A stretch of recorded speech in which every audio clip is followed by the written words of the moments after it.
ನಾನು ಏನ್ ಮಾಡಬೇಕು ಅಂದ್ರೆ I have to find the distance. ಈಗ ನೋಡಿ, ಇಲ್ಲೊಂದು ಅರ್ಥ ಮಾಡಿಸ್ತೀನಿ ನಿಮ್ಗೆ. ಈಗ ನಿಮ್ಗೆ ರೈಟ್ ಆಂಗಲ್ ಟ್ರಯಾಂಗಲ್ ಫಾರ್ಮ್ ಆಗಿದೆ, ಕರೆಕ್ಟಾ? ಇಲ್ಲಿ ರೈಟ್ ಆಂಗಲ್ ಟ್ರಯಾಂಗಲ್ ಫಾರ್ಮ್ ಆಗಿದೆ. This is 90 degree.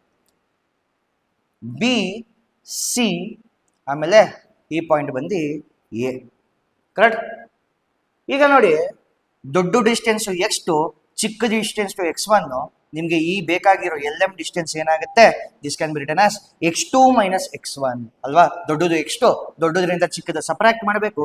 This will be your x2 minus x1.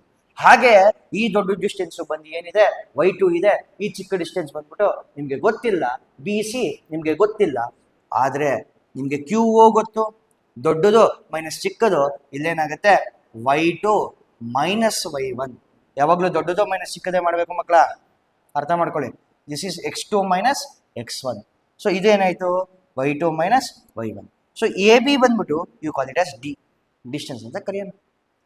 ಈಗ ಪೈಥಾಗರಸ್ ಥಿಯರಮ್ ನಾನು ಅಪ್ಲೈ ಮಾಡಿದ್ರೆ, ಬೈ ಅಪ್ಲೈಯಿಂಗ್ ಪೈಥಾಗರಸ್ ಥಿಯರಮ್ ಏನಾಗುತ್ತೆ? A B square is equal to A C square, the square of hypotenuse ಅಂದ್ರೆ ದೊಡ್ಡದು square, is equal to ಚಿಕ್ಕದು 2 square ಅಂದ್ರೆ A C square plus B C square. Easy? Yes no?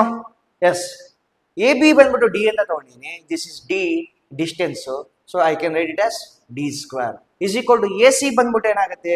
x2 minus x1, x2 minus x1 square ಇದೆ, whole square ಬರೀರಿ.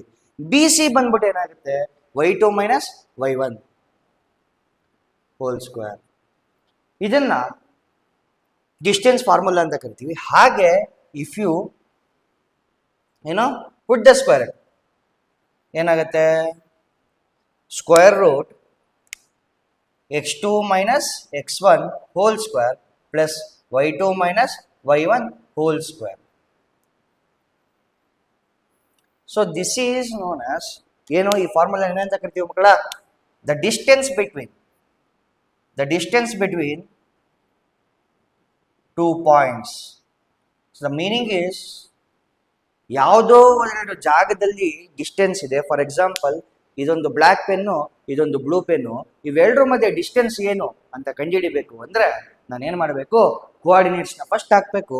ಆ coordinates point ಬಂದು x1, ಇನ್ನೊಂದು x2, y Axis ಅಲ್ಲಿ y1, ಇನ್ನೊಂದು y2. ಅದನ್ನು ಹಾಕೊಂಡು ನೀವು ಸಿಂಪ್ಲಿಫೈ ಮಾಡಿಬಿಟ್ರೆ ನಿಮಗೆ ಸಿಗುವಂಥದ್ದು ದ ಡಿಸ್ಟೆನ್ಸ್ ಫಾರ್ಮುಲಾ.